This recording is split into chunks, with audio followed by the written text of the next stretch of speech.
Okay, awesome. Well, good evening, everybody, and welcome to Investors Coffee Time at 8 p.m. I know it's Friday. We are going towards a weekend, but during the lockdown, like every day also like a weekend, right? Yeah. Yeah. So today we have a very special session. We are actually having a session on futures, right? If you still remember last week, we actually had a session on an overview of futures and futures trading and what it's all about. So today we're gonna take a look. One of the main reasons and one of the main purpose in futures market, right, in the economy itself, because we all know that a lot of people is asking why do we actually create a futures market, right? So today we're gonna basically share with you how actually some of the traders or investors actually mitigate their risk using the futures market. So today we are very lucky to have two special guests here. We have Ms. Anne Wong and Mr. Hero Chai.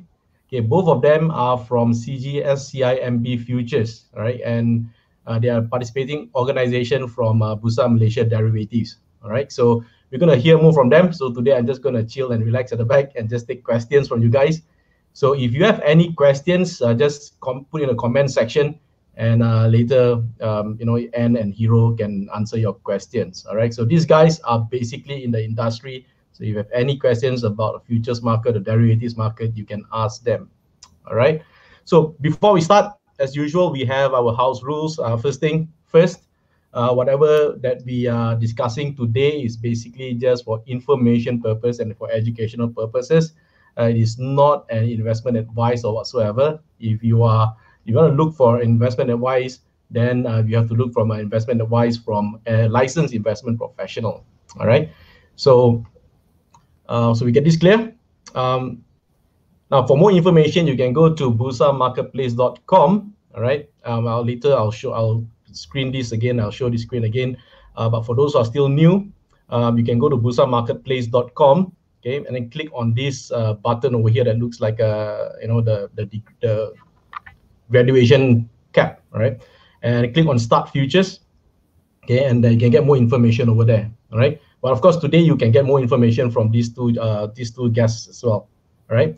And if you want to know where to open a trading account, later you go to Bursa Marketplace, the same place. You go right to the bottom and hit the Open Trading Account button, right? And once you get there, you get to this page and make sure you select derivatives. All right. That's where you can get more information about the futures market. All right.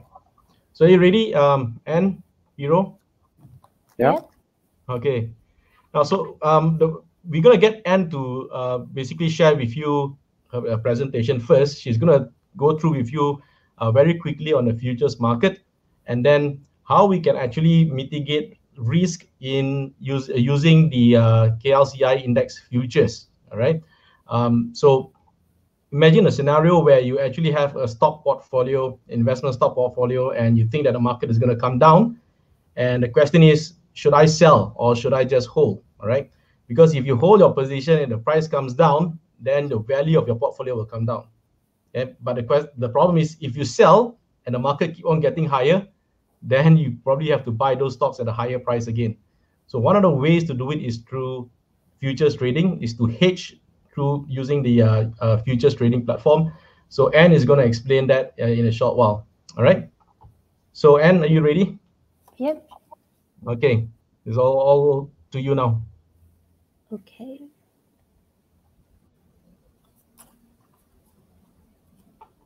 Okay, before we go into the details of our topic today, which is mitigating financial risk through futures, I'll just briefly explain what a futures contract is. A futures contract is a legal agreement between two parties to buy or to sell the underlying instrument at a specific time in the future and at a specific price determined today.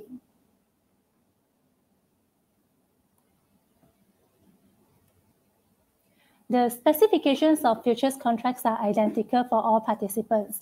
This characteristic of futures contracts allow the buyer or seller to easily transfer the contract ownership to another party by the way of trading.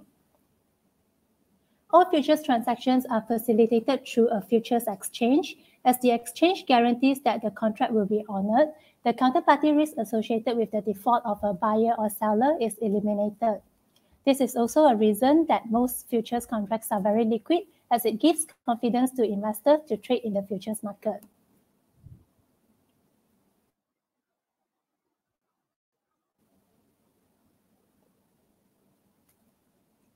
These are the derivatives contract available on our local exchange, the Bursa Malaysia Derivatives Exchange. 3 types of derivatives available are the equities derivatives, commodity derivatives, and financial derivatives. Out of all these products, the crude palm oil futures is the most actively traded contract, followed by the FTSE Bursa Malaysia KLCI futures, also known as FKLI.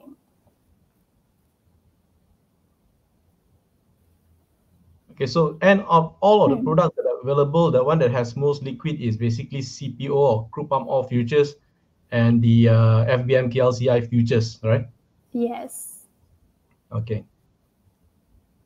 Okay, so why do people trade futures? You are able to gain exposure to a basket of stocks with just a single futures contract. You can have the flexibility to long or short, which give you the potential to profit from both rising and falling markets. With the power of leverage, you do not need to pay the full value of the exposure in order to trade. The upfront trading cost is fixed, as the commission is calculated based on a fixed fee per lot per side. And with the online trading nowadays, you can basically trade anywhere, anytime from your computer or mobile phone.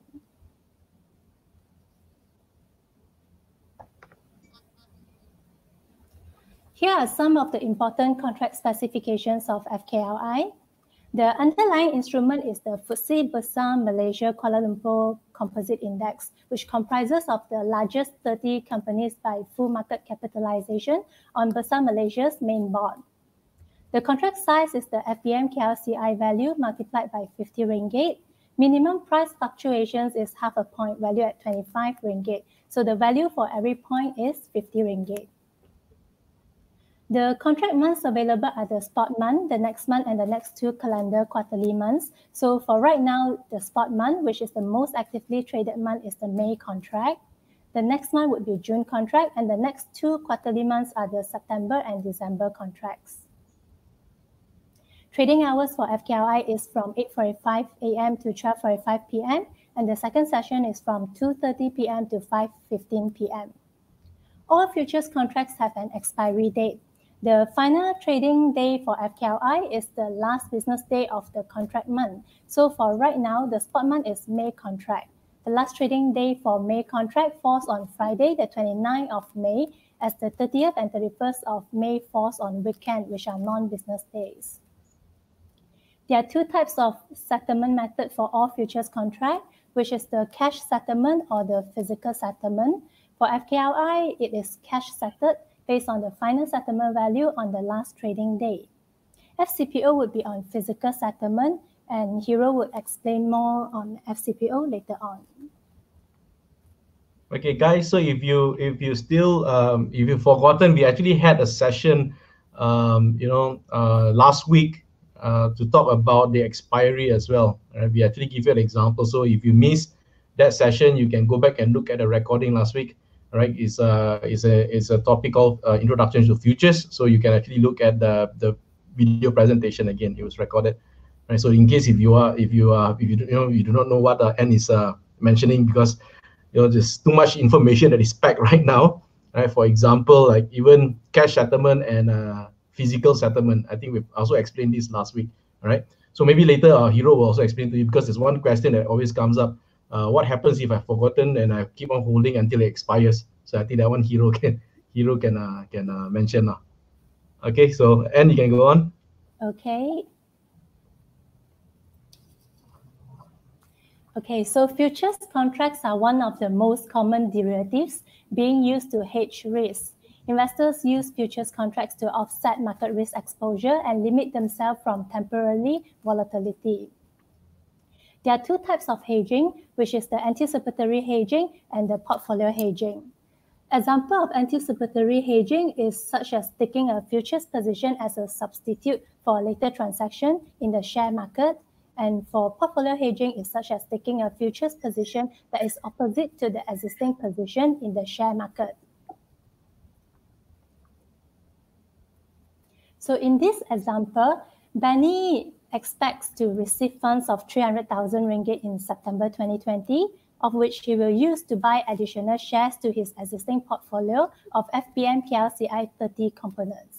He is of the opinion that the shares are cheaper now than what it might be in September 2020, when the 300,000 ringgit funds to buy the shares will be available. So he decides to hedge against a potential rise in the share price by using FKLI to lock in a current buying price that he deems favorable. Benny takes the same position today in the futures market that he intends to take in the stock market in September 2020 by buying the FKLI.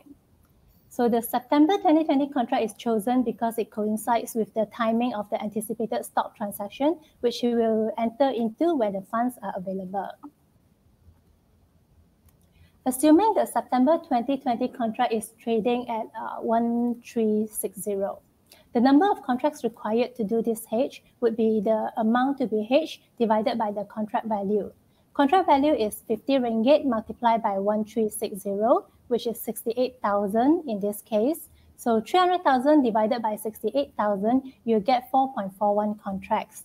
But as we are not able to trade a fraction of a contract, so we round it down to the nearest whole number, which is 4 contracts.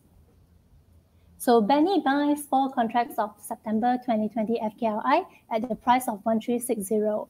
This involves paying a margin. This involves paying a margin of 16,800 ringgit. The margin required for each contract of FKLI is 4,200 ringgit multiplied by 4 contracts. That's how you get 16,800, which is a fraction of the total contract value of 272,000 for 4 contracts. The initial margin for FKLI, 4,200 ringgit per lot, is only 6.18% of the total contract value, and this gives you a leverage of 16 times. Meaning to say, by depositing just a margin of 4,200, you get to trade a contract of FKLI, which is valued at 68,000 ringgit per lot.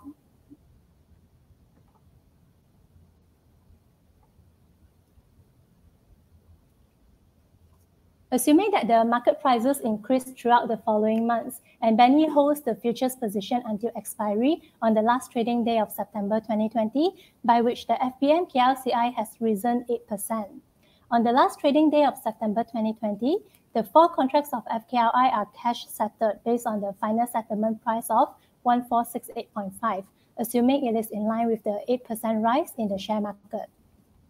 The cash settlement of FKLI contracts gives Benny a profit of 108.5 index points, which is equivalent to 5,425 ringgit per contract, and a total profit of 21,700 for 4 contracts.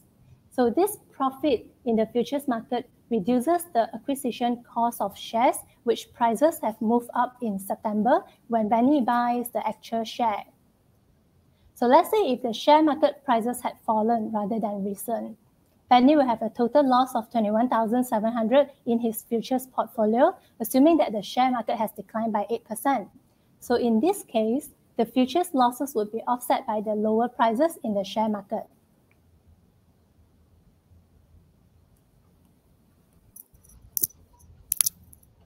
Okay, I have to hold on for a while, Anne. So that is basically anticipatory hedging, right? You anticipate the market to actually go up, so you lock in the price currently, right? So that if the price really goes up in the future, you actually made a profit, right? And the profit that you actually have, you actually buy at the current prices in September, where you don't actually, so you can actually buy additional, right? Because now instead of having 300,000, you have another 20,000, which you hedge from the futures market. You have 320,000 to buy the shares in September.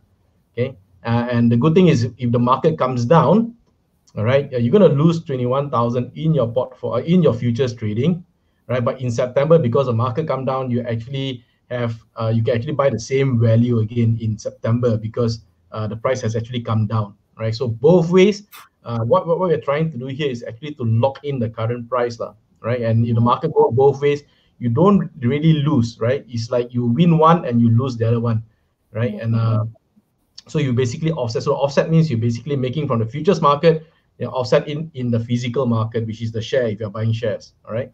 or it can be you make money from the share market, but you lose money in the futures market, right? So the hedging has to be in the opposite direction, lah. I think which is going to be the second part, right, in the portfolio hedging. All right. Yeah.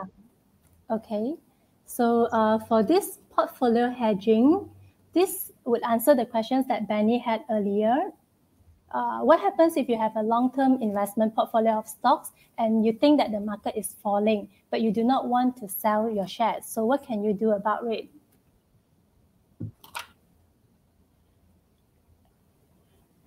Okay, in this example, Hero holds a 500,000 share portfolio of 𝐹𝒂𝒓𝒊𝒕𝒚 30 components. He foresees a decline in the share market in the coming months. So he decides to hedge against the potential decline in the share market by selling the 𝐹𝒂𝒊𝒕𝒚.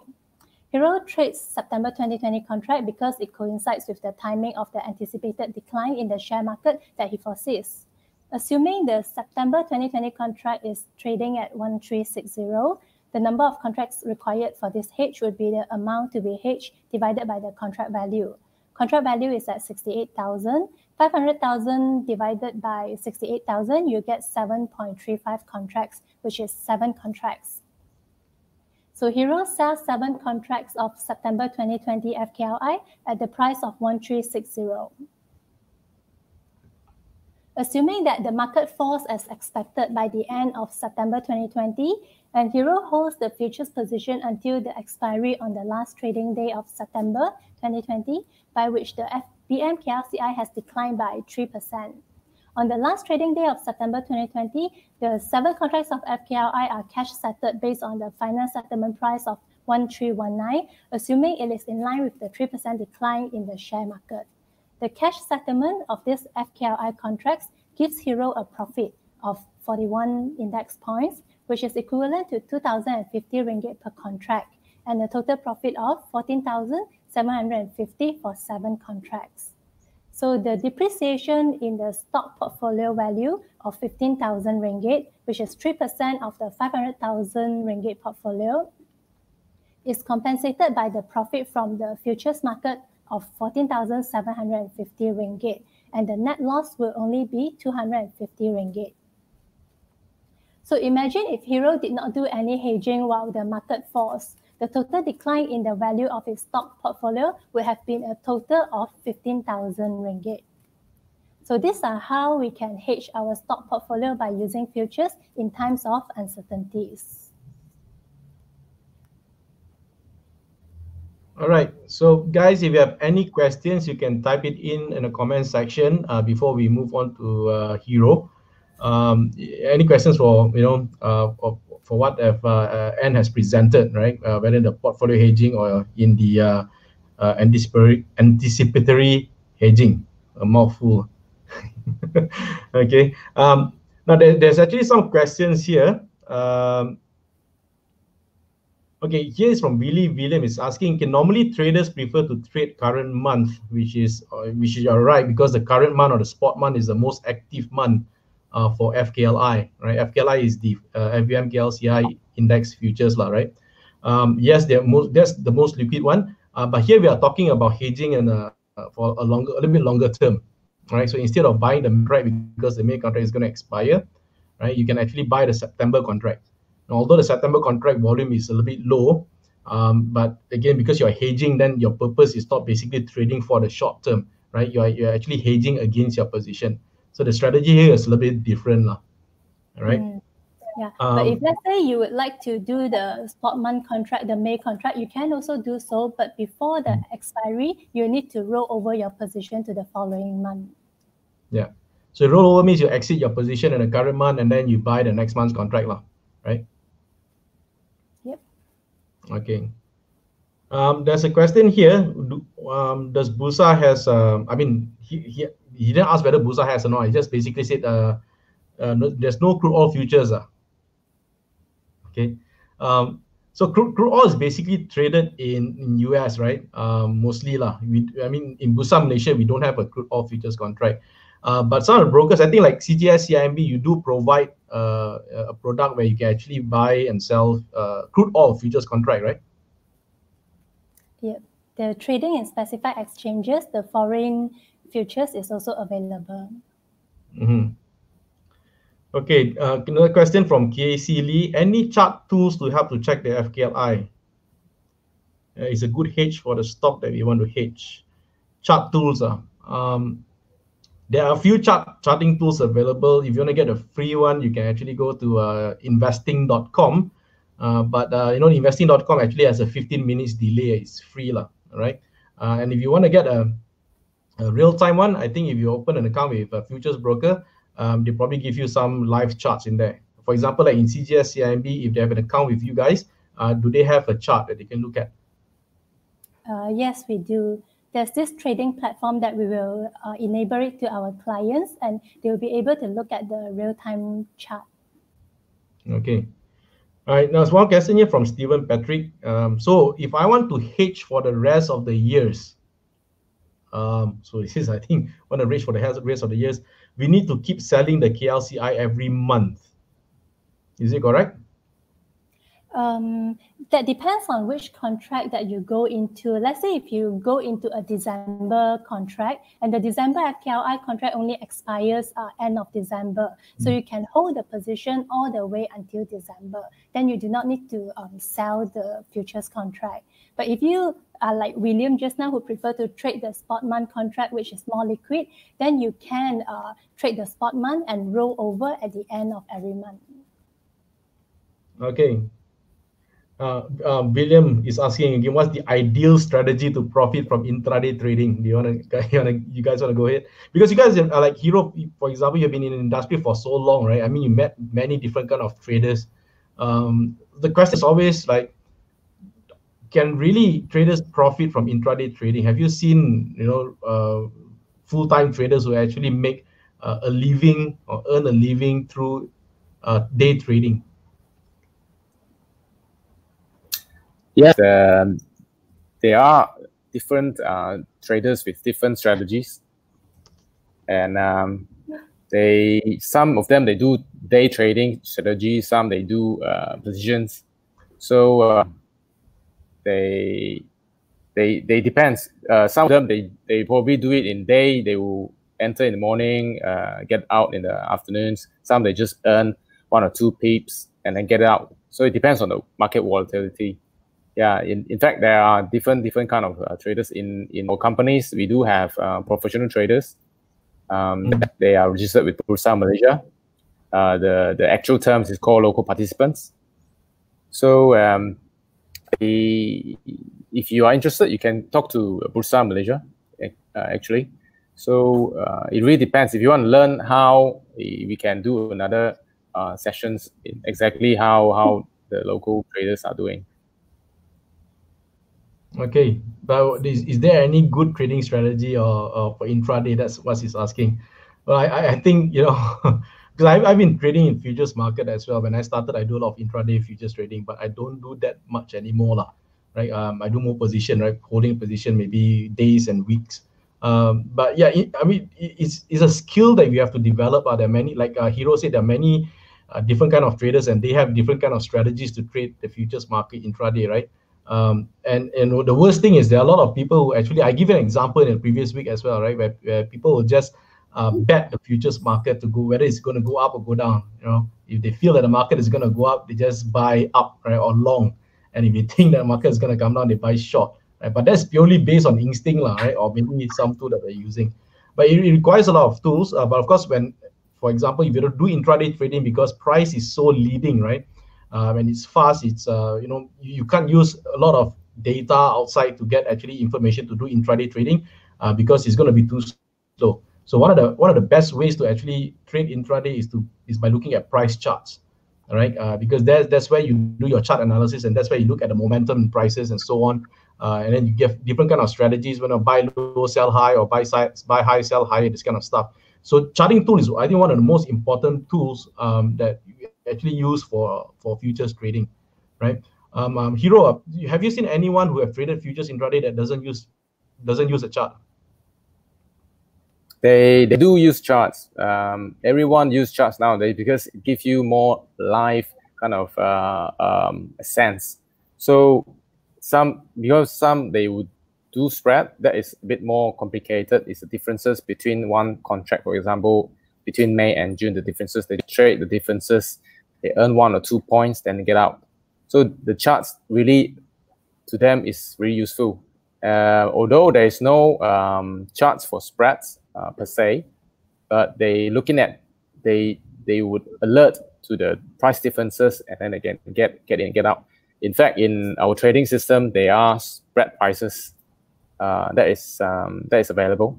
Yeah, so you can explore in other more professional educations, and the customers, they can take some other sessions with ET possibly. Yeah. I think we can have another session for that, because spread trading is another way of actually profiting from the futures market itself, right? So spread trading is basically looking at the difference in prices between two month contracts, right? Like Ed has mentioned, right? We have right now in KLCI, for example, we have the May contract, we have the June contract, and we have the next 9 months, I think 9 months, isn't it? So you can actually trade and you can look at the difference. So there are strategies to actually look at the differences, you know, and then they can actually buy or sell the spreads. So that one, I think we'll go to the next session, maybe when we have our next feature session. All right. There's a question from Lo Chin Yu. I think this is for N. For KLCI index futures, let's say I buy, okay, let's say I short spot month for May, can I take profit or stop loss anytime instead of waiting till the contract expires? Yes, actually for futures contract, you can actually buy and sell anytime. Even it's like the next minute you decided to close your position, you can do so anytime, as long as the contract has not expired.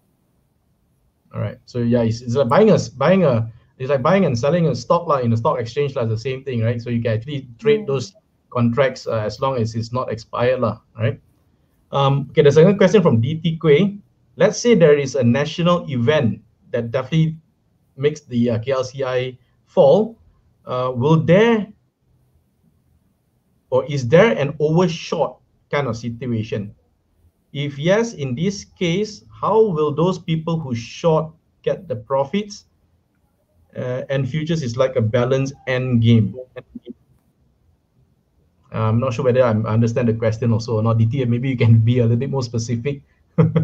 Okay, so I guess you're asking if the market is going to fall, everybody starts shorting the market, right? And then the index probably, or the futures market probably fall quite aggressively, right? Now this can happen, right? Because the futures contract, the value that you see, right, the futures value, the FKLI, now we're giving an example of FKLI, does not necessarily be the same as the KLCI index, right? So when the index futures is below the index, that means the futures is actually at a discount against the index. And you normally see this, right? Sometimes it can be like 5 points discount, sometimes it can be 10 points discount in a very bearish market, right? But normally towards the end of or near the expiry, the futures market will go back very close to the index. Okay, so that kind of volatility is where traders are able to buy and sell and short. You know, some traders, like Hiro said, you know, they make 2 or 3 points, they get out, right? Because if you are trading like 5 contracts or 10 contracts, even 2 or 3 contracts can be a lot of money, right? So this kind of volatility, there is volatility, but somehow the index futures sometimes may lead the KLCI. And I see many times that actually the futures market lead the KLCI, right? I think one of the perfect example, the best example is, for example, if you look at the Dow Jones Industrial Average, right? You know, you can go at night, or you can even look at the Asian time zone, right? And you go and look at the Dow futures contract, okay? Because the Dow futures contract can go down like 300 points. And most likely when the market opens in the US Dow Jones will probably fall about 300 points. Okay, so it's a little bit more like a leading, because people are anticipating, right? So sometimes there can be we don't say it called overshot or overbought, but it's whether it can go into a steep discount or even a premium. A premium is when the index futures is higher than the FKLI and than the KLCI. All right. Okay. Maybe one more question before we get Hiro to present how the market players in the palm oil market hedge or mitigate their risk in the futures market by trading crude palm oil futures. All right. So one more question. This is from Florence Chin. When doing futures trading, do you look at other market indices as well, like Hong Kong, like Hang Seng, or like Nikkei? You want to try to attempt to answer that? Yes, indeed. Nowadays, the markets are all interlinked, especially, I think, first of all, people will look at the US market first when everyone in Asia are sleeping. So for those hardworking ones, will probably just wake up and look at Dow Jones, how is it going? Then it will affect the Australia next day, and then followed by Japan and Hong Kong. So you have to closely watch what happened in US. It might be different to what happened in Asia, especially in Hong Kong and China news. So you do have to look out what happened to US, tonight. Asia might react differently tomorrow. So you have to really go and look at it. We call it those are correlated markets. As Malaysia is in Asia, so Asia, the largest economy is in China. So especially now it's related to pandemic, whether the drugs it's successfully created, whether the vaccine is as soon as possible available. So it would affect the Asian market as well. So you do have to look out of those. Yeah, sometimes market indices tend to move together, right? So everybody's like watching what the other markets are doing as well. For example, if let's say the Hang Seng keep on falling like crazy, the index may follow, and it may not follow also, right? So it really depends on.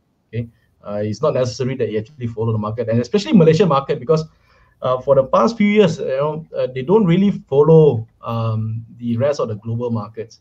And I think we all know, right? If you look at our index, for example, since 2014, 2018, our index peaked at about 2014, and then it tried to break that high again in 2018, but cannot. But the rest of the European markets, right, the Dow Jones and the other, the European markets, they are all making historical highs. Okay, so our market is coming down. So again, it really depends on many other factors. But of course, one of the factors that may affect the market sentiment is also the performances of other markets as well. All right. Okay, Hero. So now, you're gonna talk about palm oil futures right now, right? And how actually these players, especially the physical market players, the people who actually buy and sell real or physical palm oil prices, or palm oil, right? Crude palm oil. So how they actually mitigate the risk in palm oil futures? Over to you. Okay, thank you very much. Let me share my screen first. First of all, I want to thank Anne. He put my name in the example and make me profiting about 15,000 ringgit. Although he didn't ask for my name in advance, but earning money, I won't complain. Yeah, guys, remember that the example is given is not real example, just information purposes, educational purposes. Okay, all right. So can you? I assume you all can look at my screen now. I'm putting it on slides. So first of all, FCPO, the crude palm oil futures, is the most active contract currently traded in Bursa Malaysia. So on the hedging side of it, although there are different kind of strategies that people would trade FCPO, but I'm talking about just hedging today. So there are a lot of uncertainties today. You really have to hedge off your risk. Just now, my kids just pop up, and that's certainly an uncertainties. I didn't think of anything to hedge it, but anyway, we get back to topic. Sorry, Hero, your slides up? We are not able to see your slides. Yeah, you haven't shared your slides yet. You haven't shared your screen. Can you share your screen first? Okay, hang on a minute.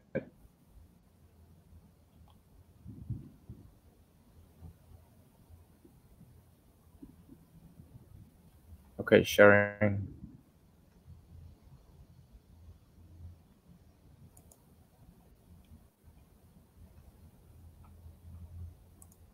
All right, got it. Okay, first of all, in order to start hedging, so you need to have steps. So if you are in palm oil business, you must have positions.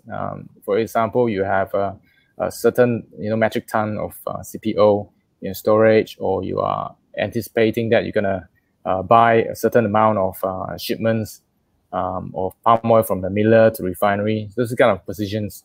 So you must have a positions in the physical market, in the real palm oil business. Second, you also need to have a market view, because if the market is in your favor, you may not need to hedge. But if it is against you, you think that the market is going to go against your positions in your physical market, then it starts to let you think of the next step, hedging. So you must have a view. If the view that it is against your current positions, then you need to hedge to protect your business risk. So before we go to the hedging, obviously we need to understand the fundamental now. What is the situations in the real markets? So every month end, our team will speak to the plantation owners throughout Malaysia, so to get a feel of the supply of the palm oil. So currently, by end of April, we did a survey of over 20 areas, and then it showed us that, the whole Malaysia, the supply of the palm oil, crude palm oil, is going to be 19% month on month. So it's April production is going to be higher than the March by 19%. So likewise, there's a breakdown of Sabah, Sarawak, and Peninsula. So not only ourselves, the Reuters and the Bloomberg, they do have their own survey and their poll. They're also consistently showing double digits, 10% higher. And the Malaysia Palm Oil Association, which is a very respected association, they're also posting 20%. So this is not far from our 19% now. So although there's a February production change, it's up by 19-20%. What about May? We're looking a bit forward. May, our survey shows is up 7.5%. And there's also saying from the plantation owners that, after the Ramadan months, after the Raya, people start to get back to work, and the rains in the April, it will help in your June harvest. So the June is going to be, again, higher productions. So very simple. When the supply is up, the price will have a pressure. The price will likely to go down. So that is the Malaysia part of it. Having said that, Indonesia now is the biggest palm oil producer in the world. So you must also look at the next door market, the neighbor market. So in the neighboring country, Indonesia, our plantation friends, they are all telling us April is going to up by 6.7% month on month. In May, this current month, it's going to be up by 5.5%. So again, it's increasing every month. So it doesn't surprise that why the price is having a big pressure. So the supplies keep coming up, stockpile is building up. So the CPO price is going down. So now we are setting up the tone. The tone is a bearish market. So this is the charts. Everyone look at charts. So this is the historical charts over 10 years. You can see the trends keep going down, and the peak keeps getting lower. And you can look at the red arrow that indicates the recent 2-3 months of the palm oil movement from the peak down to current around 2,000 level. And now our stockpile is just 2 million metric tons. And there's a chance that it will go higher. As compared to last year, the stockpile is 2.2 million metric ton. Hero, I have to stop you for a while because your slides are not moving. Oh, okay.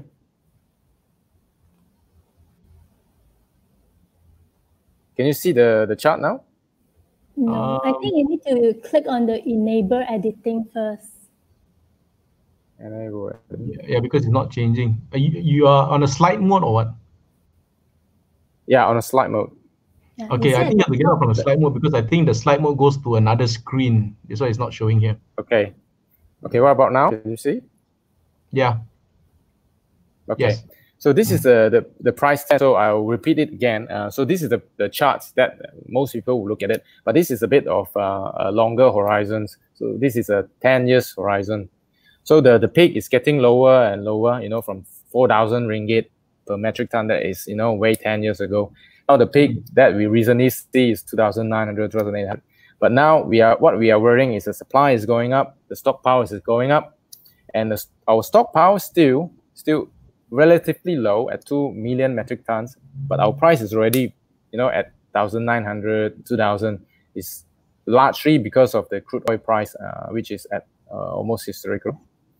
So, you do anticipate in the coming months, supply keep coming up, the stockpile will be up, then the 2,000 level might have a chance of looking at, even lower.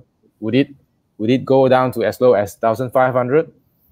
Maybe, maybe not. You know, the most worrying players in the market will be palm oil players.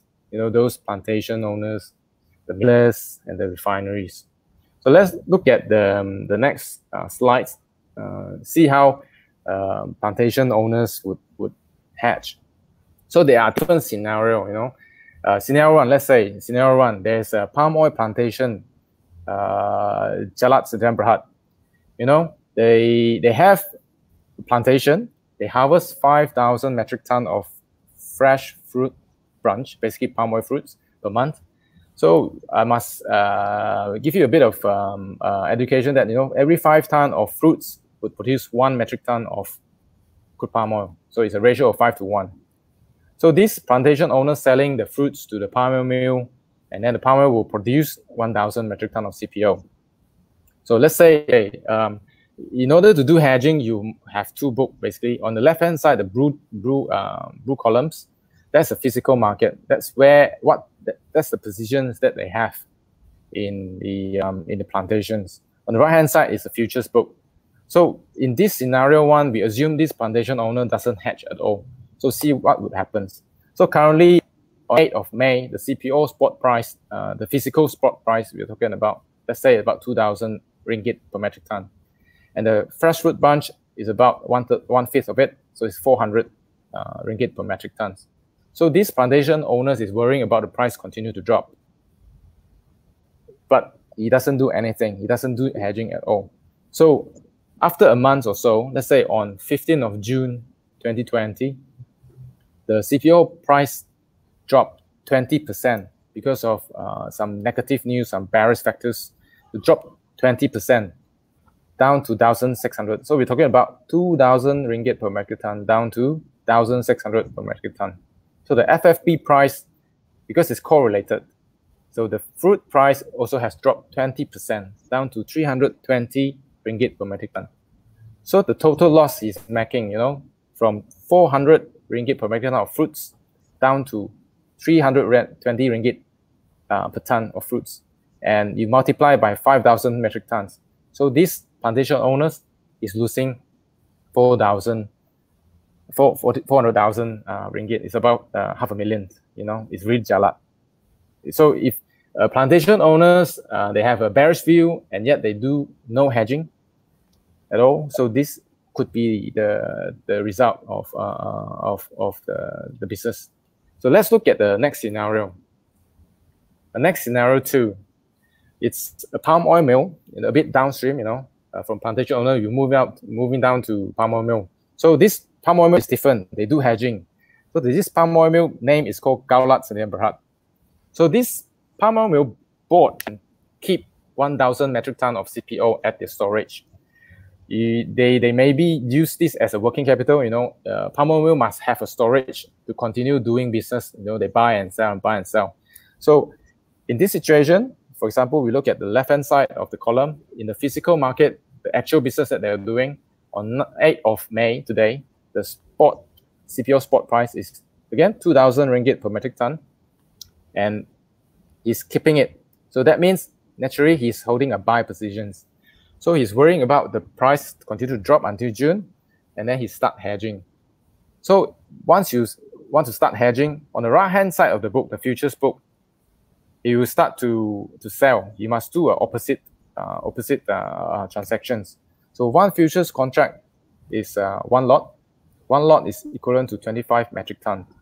So since this plantation, so this palm oil mill has 1,000 metric tons, so it's a selling 40 lot of FCPO, CPO futures. So he's hedging 40 lots. So let's see after a month. You know, on 15th of June, we look at the left-hand side of the book again, the physical market. So the CPO spot price did drop 20% down to 1,600 per metric ton. So he's making a loss, you know, from 2,000 down to 1,600 is 400 loss times 1,000 metric ton in the tank.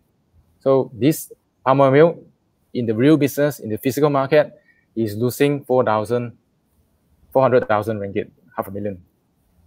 Look at the right-hand side of it. The futures market, he has to do the opposite as well. So he buy and sell in the physical market, in the futures, he sell and buy. So he must do opposite transactions to close the book. So in the futures market, on the right-hand side, on 15th of June, same day when he sell off the physical CPO, he also exit the hedge. So the price dropped in the futures from 2,000 down to 1,600 ringgit. So because he sell high, buy low, he's making 400 ringgit per metric ton in the futures market. So it's a lucky profit. It's exactly 400 ringgit per metric ton times 1,000 metric ton. He's making, assuming equivalent amount of money, 400,000 ringgit. So net is not losing that much.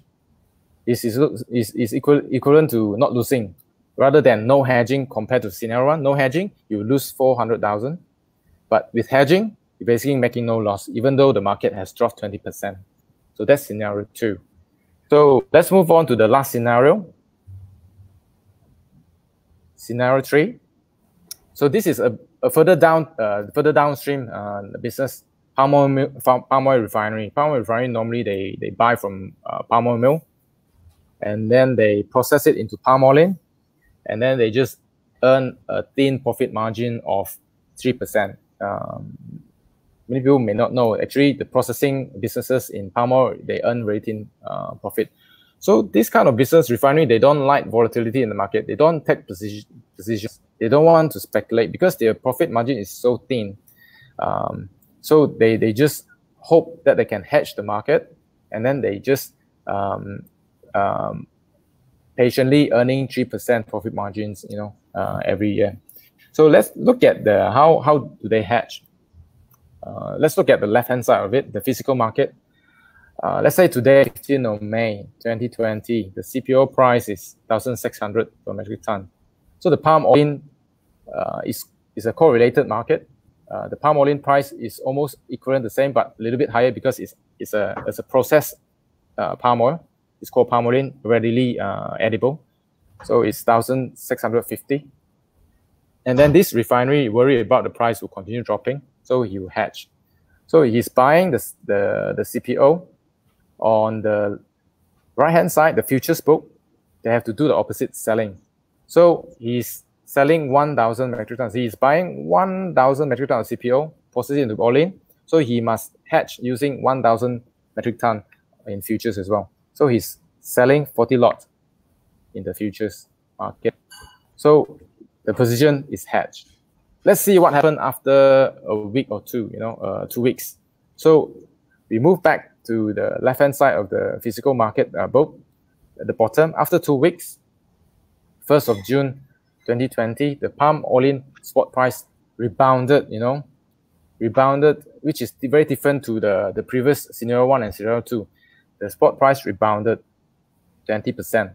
So in the physical market, he's making money because he's buying spots CPO, process it. After 2 weeks, the oil price rebounded 20%. So the profit he's making is 400,000 ringgit profit. Almost 500,000 in profit. So on the right-hand side of it, the futures market, he has to do the opposite, sell low, sell and buy. So on the same day, 1st of June, the refinery exceeded the hedge because the price has rebounded 20%. And then this refinery in the futures market sell at 100 and then buy back higher. So he's making a loss of 400,000 ringgit. So some people may say, hey, why he decided to hedge and still making a loss? But for a refinery business, they don't do speculations because 20% up and down in the market, it definitely hit the businesses, the accounting businesses. So their margin is very thin, 3%. So that's why hedging to them is very, very important. They don't really care about how the futures market and the physical market move up and down, but they just need to make their position hedged and earn 3% thin profit margins. So this is the last scenario that I'm going to share. Let's see my next slide. I think my next slide is okay.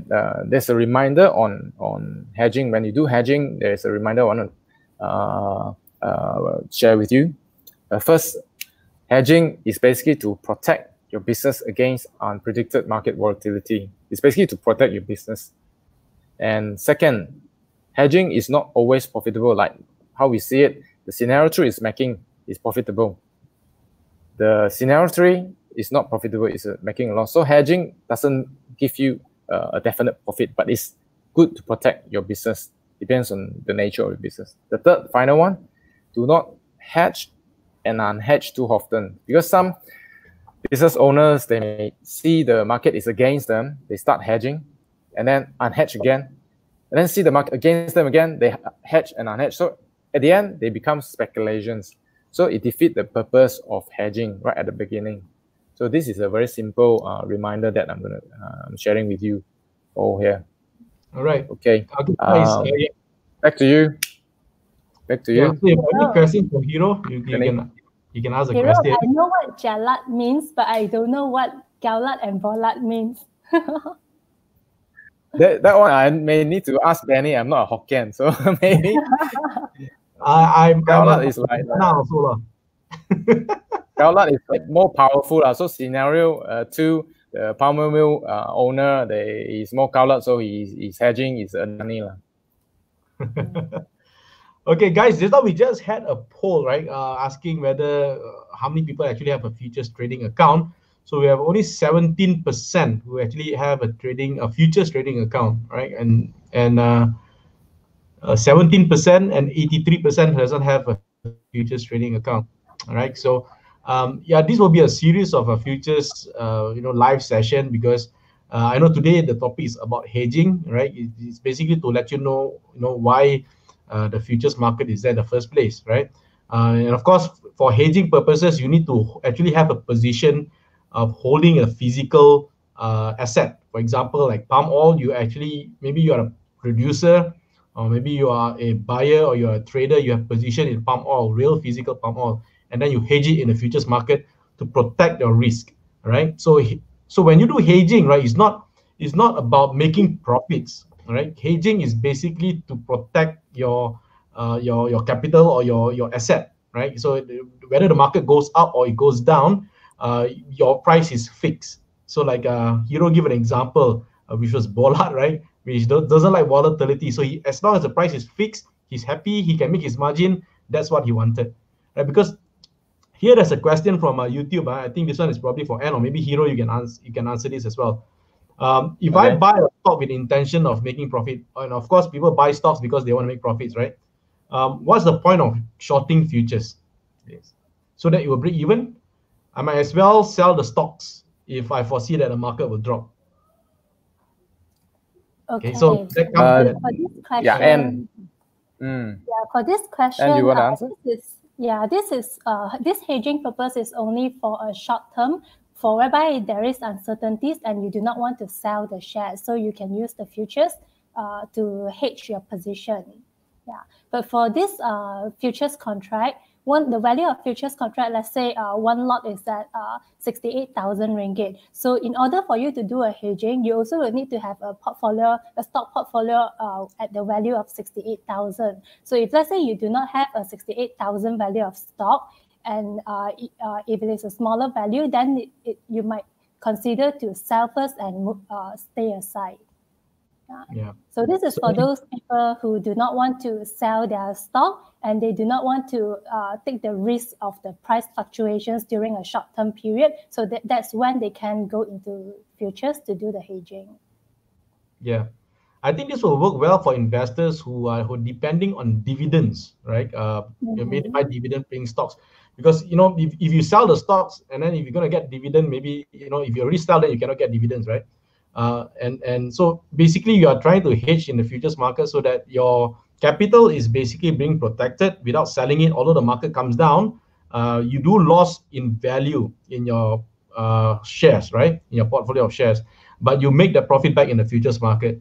Okay, so then you can use the futures market profits and then buy back more stocks into your portfolio again. I mean, that's one way of doing it. So basically, again, if you want to do an outright speculation, then of course, if you want to profit from the futures market, then of course you can trade, right? So remember, I told you there's trading, there's speculators, and there's also people who hedge in the market, right? And the market just can't depend on just people who want to hedge. because there will be not enough liquidity. And that's why the speculators, the traders, they are there also to provide that kind of liquidity, and it makes the market more vibrant, right? So that's why we need speculators. We also need traders in there to provide that liquidity. Okay, because one of the questions that came in from our viewer is that because we also have another futures product, the FM70, right? What happened to that? Because that's supposed to be based on 70 stocks instead of 30 stocks, right? And I think the leverage is smaller, the margin is smaller as well. So maybe would you mind, as a broker, explain why actually that the product is not there's not much interest in that product? Right now, actually, the contract has been temporarily suspended because the Bursa is looking to revamp the contract specifications of the FM70 contract. Right. So they try to make it more interesting, perhaps. Yeah, let's wait for that. Okay, let me go another question. These are from YouTube as well. Okay, for future months, we could still sell before expire. Okay, that one already been answered. Same question. Why FKLI and FCPO did not have micro lots? I think it's supposed to be micro contracts, smaller contracts lah. Okay, to encourage more retail participation. Good questions. I think that letter may have to divert to Bursa lah. I think the question has to be directed to Bursa Malaysia, because Bursa Malaysia is the one who created those products lah. So it's very hard for us to answer. They know the market well. There are many ways you can do it lah. I think one of the things I still remember when I was trading FKLI, it's 1 point is equivalent to 100 ringgit, right? And now it's only 1 point equivalent to 50 ringgit. So it has actually gone down a little bit lah, right? So I'm not sure whether Bursa is going to put it lower so that anybody can trade in a smaller portion or not. Okay, so before we go further, I just want to make a little bit of announcement. Faiz, if you share my screen, we have investors KopiTime every day at 8 p.m. right? So if you wanna know or get notification from us, please do like our Facebook and then follow us as well. And when you follow, make sure that your notification is on, all right? So that whenever we have a live session or whenever we have post an event, you will get notified as well, all right? Because the live stream is held on our Facebook page, which is Equity Striker Facebook page, and it's also held at our YouTube page. So search for Equity Striker at YouTube and then click subscribe, right? So you can actually view the live session on our Equity Striker YouTube page as well, okay? And now, okay, Hero or RN, how do you find information on how many positions are being opened? I mean, because when you buy a position, for example, you long, and if you have not sold it, right, and you can at least you're still in position. So how do I know how many people are still holding their positions? Bursa Malaysia does share the information. I'm not too sure whether that is available in the trading platform or not. Okay, actually it is available in the trading platform. The open position for each contract is available in the trading platform. Yeah, so you actually find, I mean, for most of the charting tools, you have this thing called the open interest. So that's where it tells you the open positions currently. All right. Now, in the futures market, right? Are there more institutional or retail participations? That's from OTNU. Okay, I had a look at the market demography just now. So in the month of April, we are seeing 41% of foreign institutions, 10% of domestic institutions, 31% of domestic retail, and 17% of local participants. So the institutions players are more at 51%. 51%? Yeah. The foreign and domestic institutions is at 51% for the month of April 2020. So that's for FKLI only, or also CPO? This is for all products under the exchange. If you are looking at FKRI only, the foreign institutions is 50%, domestic institutions 4%, domestic retail is at 30%, and local participants is at 16%. Yeah, so it's also slightly more on the institutional players. Okay, so those are the typical position hedges. You know, they are portfolio hedges where they do have a bucket of stocks in Malaysian markets. You know, those big foreign institutions. So that's why they're actively trading futures, the FKLI futures. All right. So retail market participation is still important now. It must have a balance. Okay, great. So guys, if you are interested, and of course, we're going to have more series on the futures KopiTime session, right? We're going to talk more about trading as well. And you can also join us in our ET Online campus to know more, because we're going to have a series of futures workshops or tutorials in there as well. All right, so just go to charity.equitiestracker.com to find out more about our ET Online campus. All right. And for those who are interested to know more about the futures market, please visit bursamarketplace.com, right? And you can click on the button. It shows like a graduation hat over there, right? And then click on Start Futures, and then you have more information there how you get started with the futures market, right? And if you want to find out where you want to open an account with, you can go and go to Bursa Marketplace as well. Just go right to the bottom and then click on the Open Trading Account button, and click on a derivative. So, for example, if you want to look for Hero or N, you can select the broker. When you select, you can select CIMB, CGS-CIMB, right? Or if you want to select any brokers which is more convenient to you, then you can also select them. So once you select the broker and submit, that broker will basically contact you and guide you on how to actually open an account. All right. Okay, so let me see whether we have any more questions. We can take another 2 more questions. It's already 9 p.m. Okay. Okay, there's a Vincent Lim here asking, and because you were talking about the participation earlier, where can they get that information, the different market participation? Okay, I am not able to share the screen because I'm using another laptop to look at it, but you can get the information from the Bursa Malaysia website under market statistics and under derivatives. And over there, you'll be able to look at the market demography file. It's available in the Bursa website. So that's on bursamalaysia.com website, right? Yes, bursamalaysia.com. Market statistics. Yes. Okay. Another question from Jimmy Lee. Why do we need to have margin for trading futures? If we lost 500 ringgit, why not just pay 500 instead of having 5,005? I don't know where you get the figure 5,005 from. Okay, for FKRI right now it's at 4,200 ringgit. That's the margin requirement. You have to protect the broker as well. What if you don't pay your losses? Yeah, if you don't put the margin, if you lose money, then how are we gonna find you, right?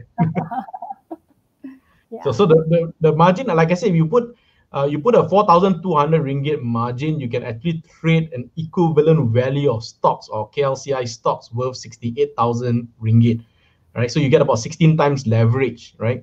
Instead of forking out or bringing out 68,000 ringgit into your account, you don't need to have that, right? It's only 6% of the value, and then you can already start trading one contract. Okay, so at least it gives you leverage lah. So you need to put some deposit to protect, like what N say, to protect the brokers as well. All right. Okay, so guys, if you have I think there's no other questions here. And Hero, thank you so much for joining us. Thank you. Thank you so much for having us. Yeah, so if you want to look for Hero and N, you can look for them at CGS-CIMB. But of course, you guys are working from home, right? Yeah. Okay. When are you going back to work? Very it's soon. gonna be soon. Yeah, very soon. Yeah. We have an exit plan. So yes, we have a normalization plan. Yeah, so if you want to see them, wait until our MCO is over, then you can actually meet them at their place. All right, they are from CGS-CIMB Futures. Okay, so Yeah. guys, thank you very much for joining us tonight. I hope that you find some good information about futures hedging, especially because today the topic is about hedging. And moving forward, we're going to have other futures session as well. So do follow us on our Facebook page to get the notification, right? Tomorrow we will be back at 8 p.m. and tomorrow we have a session where myself, Peter, and Alvin will be in and to talk about the pitfalls in investment. What are the biggest mistakes that we have did in investing? All right, so do join us tomorrow at 8 p.m. All right, so till then, thank you very much, Hiro and Anne, for joining us again. And Thank you, Danny. Thanks, Hiro. Bye-bye. Okay, for everyone who has joined us as well, thank you so much for joining us, and I'll see you again tomorrow. And have a good night. Good night. Good night. Good night, all.